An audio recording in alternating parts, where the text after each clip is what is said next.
Hello, my name is Ulrike Sophia from Exploring Deeper, and I'm walking here through the Netherlands, autumn colors around me, and it's time to share again. Deep breath, because this one's bringing up lots of emotions. Yeah, so I've been in the process of entering a new relationship. Ooh, that's so exciting, and it's bringing up lots of things. If you've watched my previous video, my last one, which was about how anxious attachment suddenly can turn into avoidant attachment, that's definitely what's been happening. Usually I'm quite the anxious person when it comes to connecting to someone else in a lover relationship, or deep friendship too, actually. And I can be insecure, I can be, getting worried when my message is not being replied to. I can, want confirmation. I can feel insecure if someone will like me, if they not, suddenly like someone else and abandon me. All of that. And then I'm going to switch hands every now and then because it's cold. And then this person that I call the Viking entered my life, and I'm celebrating that because he feels pretty secure. He is full on choosing me and being very clear about that. Saying that to me all the time. Even when I'm not, asking that, he's just, making very, very clear what his intentions and desires are. And over the last few weeks, that brought me to my avoidance, that I never felt so clear, or not this consciously so clear. And so my mind was finding all these reasons why he would not be a good person for me. He's a bit younger than I am, so I would be like, okay, he's too young. He's not a tantra teacher. He's da-da-da-da. It was entertainment. It was so clear to me that this was not genuine worry. This was not from the heart. This was the mind. This was my mind just, trying to grab something and be like, you see, woman, don't let this love come too close. Don't let this intimacy come too close. And both strategies are strategies of fear. The anxious and the avoidance, they're both strategies of not letting love come too close. And I know that I have a past of fear of letting love come close. You can probably always relate that back to how you grew up and parents and stuff. And I see where the fear of love comes from. And I've also been working on it for many years, letting go of my fear of love. Working on the past, working on the inner fear that wants to be released, and definitely last few months I worked on that a lot, through setting boundaries, through saying like, this is not the way I want to interact with people, this is not what I want, and this is actually what I want. So I've been again doing lots of release on past loves and relationships, and got some real clarity on what I actually wanted in partnership, in a man. And noticing that, I have a big past of open relationships, but I mainly have a big past of compromising, of not fully knowing what I want. And so then to let the other person take lead and following them, and then at some point often realizing like, oh, this actually wasn't what I wanted. This is actually hurting. This is actually terrifying. And I've gotten very clear with myself that beyond anything, hello doggy. Yes, I want adventure, I want many things in relating, but I want my heart to be held in, my heart to be safe and loved and not feeling constantly insecure. And, making some other clear agreements with myself around what I want and didn't want, And then having this belief around myself, like I am a complicated piece of a puzzle. Doing the work that I do, having 3 children, not wanting any more children, being public about things, being, connected to the place where I live, many more things.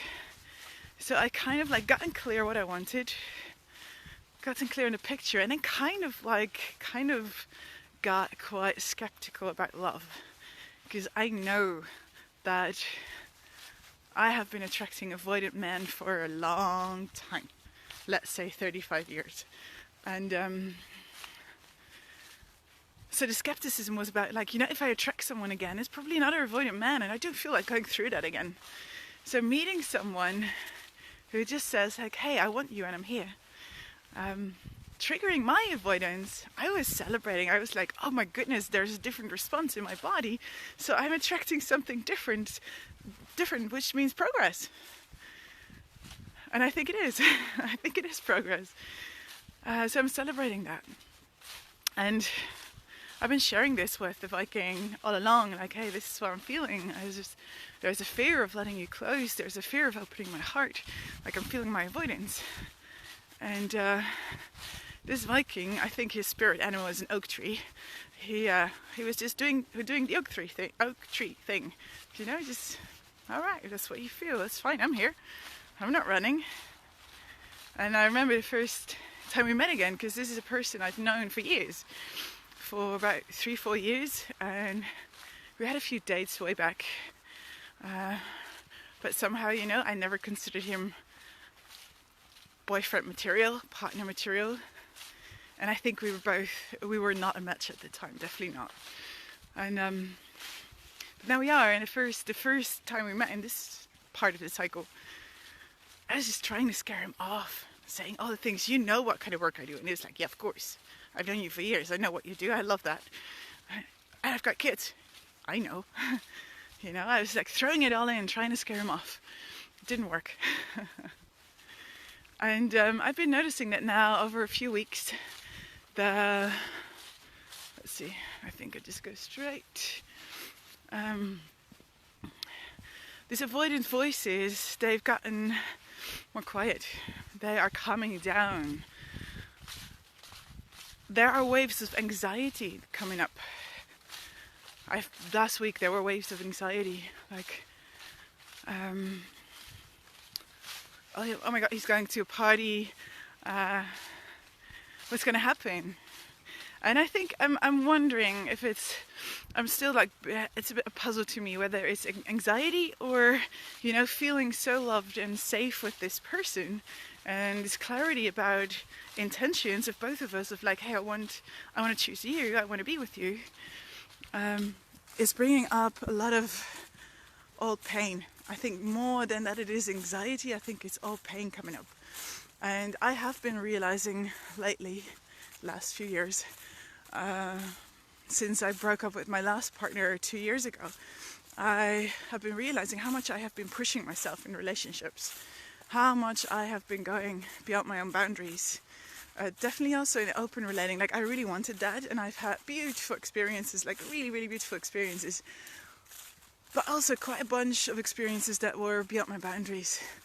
And also in my last relationship there were like broken agreements, and I've had experiences with broken agreements in my relationship with lovers that I've had before, and then with my last partner that happened too. And it was really traumatizing in ways, like, okay, creating new trust, opening my heart to someone, having clear agreements on how to hold my heart and how to hold his heart, and then having those broken. And I'm noticing now, entering new partnership, that those parts come up.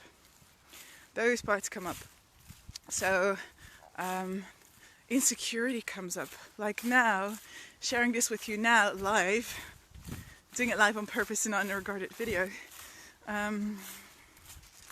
there is a fear of like, okay, now I'm publicly stating that I'm in a new partnership again, I've got a new partner. Like, what if next time I see him, he appears to be a jerk, and he appears to be a bad person who's been breaking agreements, and then I have to like share that too. And oh my God, like there's a fear, like what if he is someone who's hurting me again after all? there's this young part of me who's afraid of that, because that is the reality I have created in the past, because I was coming from a belief love hurts and relationships hurt. And I know I'm changing that. I know this is this person, this Viking, he's got like one of the biggest hearts I've ever met. He is such a good person, such a beautiful, loving, beautiful person in many ways, but definitely trustable. And there is a fear, like, what if he's not? There's a fear of, what if I publicly tell you about him and then he hurts me? What if he does go to a party and break agreements? What if? So that is what I'm sitting with, walking with this week. Like, okay, yes, I'm opening my heart once again. This beautiful heart of mine that's been ripped open and scarred and just so big. I'm opening it again to someone and letting him very, very close. Oh my God. Like, oh my God, that's the feeling. And at the same time, it's such a beautiful experience to consciously witness my attachment dynamics, the anxious part, the avoidant part, as well as this insecure part, as well as a part that is just, wanting to scream off the rooftops, like, oh my God, this amazing man for who I feel so much love. He exists, he's in my life, and I want to introduce you all to him. That is there too. Hello. Yeah, that's there too. So all these parts are here, and I'm holding them, breathing with them, and giving them all space, sharing about them, but also, doing my own work of holding them, and